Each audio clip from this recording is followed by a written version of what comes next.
if we had the playoffs right now, they would play the 6 seed because it's a 3-6 matchup. They'd play Denver and they lose. Let me tell you why they lose. This team's not ready to face Nikola Jokic in the first round, let alone, I don't care about the first round. They're not ready to face Nikola Jokic in the 7 games.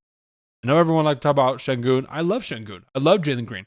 This Rockets team is super fun to watch. I love this Rockets team. Good defense, maybe some streaky shooting. This Denver team, I could just see Denver being extremely comfortable. They're not good. I've harped on them the entire year. Aaron Gordon, MPJ, Jamal Murray, and Nikola Jokic. That's enough to get you over there, at least in the first round. You got to shut down Jokic for 4 games.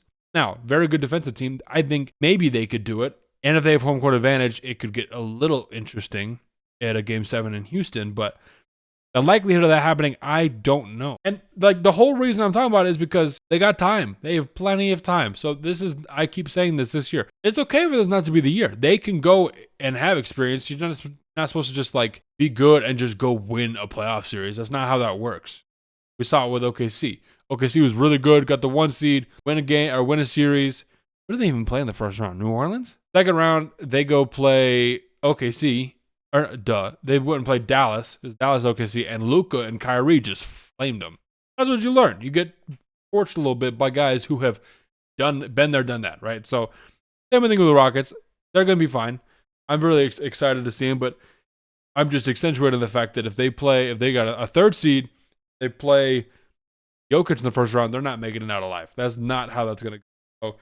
So, they need to be higher in the 4 seed for them to have any shot of winning a playoff series. If they are not, they do not have home court advantage, they are cooked. So not a bad thing. Nothing like, I'm not saying anything bad about the team. They're second in defense in the NBA, I believe. I think we're talking about on the broadcast today. Pretty good offense. I just don't think that they have a star yet. Now, Jalen Green is very good. He's a bucket getter, but he's not on the level of a playoff bucket getter as a guy like Luka. That's kind of a high bar to set. Now, he's not on the same level as a guy like D-Book, who's very, very, very good and turn it up in the playoffs. But we don't know if Jalen Green can turn it up in the playoffs because we've never seen it there. So you do see why I'm hesitant.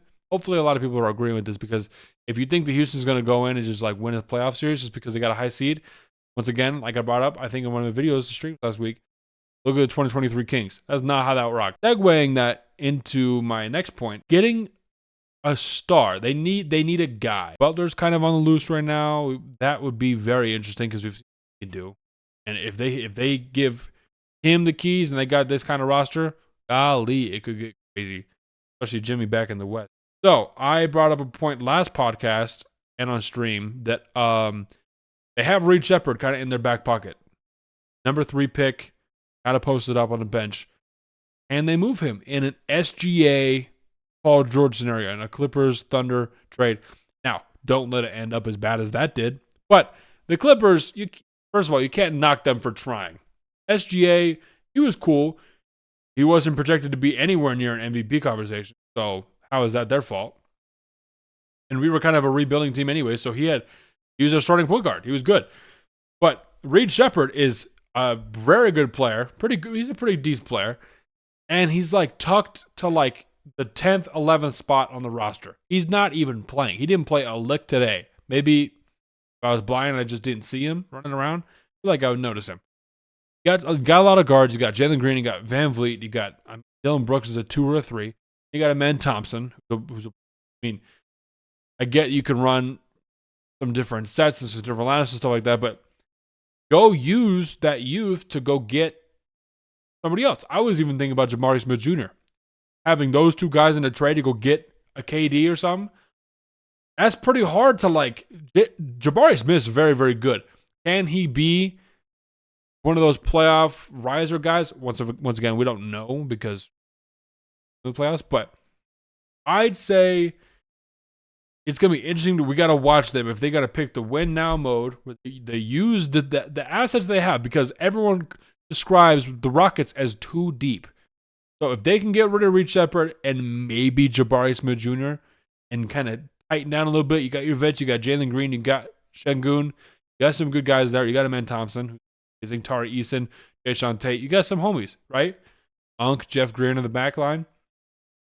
Go get a big name guy in a trade Give Houston Reed Shepard, give Houston Jabari Smith. If it comes down to that for Jimmy Butler, bam, we're talking about different conversations because Jimmy Butler is a floor raiser, 100 million% floor raiser. So instantly different conversation.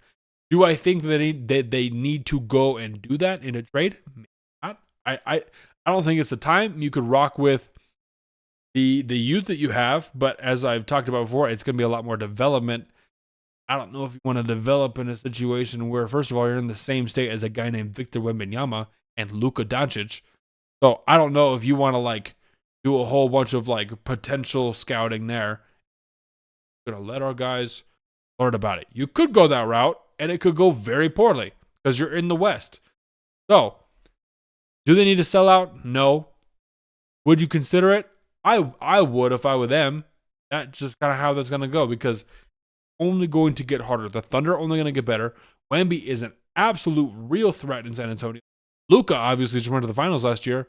And obviously, Bron, Steph, and KD are not going anywhere next 2-ish, 3 years. So, you got to figure something out. And then there's still Jokic. Ant is still there. I mean, if Zion randomly picks his crap up, if Ja gets his stuff together, if Kawhi is healthy for a single season, guys, there's way too many scenarios. I don't think that like rocking with your youth is going to be the best situation. Maybe I'm kind of talking myself into go get a star because that's how it's going to end up. Oof.